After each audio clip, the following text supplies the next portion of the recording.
তো কষ্টের ভিতরে আছে আমরা বানি। দেখো অনেকজন আসছে হাতি তাড়ানোর জন্য, তো আমিও যাচ্ছি ওদের সঙ্গে। তো দেখো, তো হাতি বেরোলে তোদেরকে দেখাবো সবাইকে। ওই যে আওয়াজ করতেছে হাতি এখানটায় জঙ্গলের ভিতরে।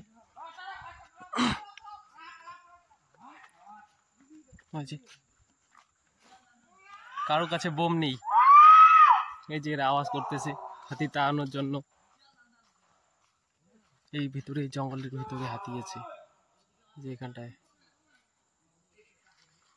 এখানটায় তো অনেকজন আসছে, ওদের সঙ্গে আমিও আছি। তোমরা আমার সঙ্গে থাকো, দেখো আমিও ওদের সঙ্গে একটু যাই, তো দেখতে থাকো। অনেকজন আছে এখানটায়, এই যে এইদিকে হাতি আছে, তো আমরা অনেকজন আছি হাতি তাড়ানোর জন্য। তো এখানটায় হাতিগুলো আছে।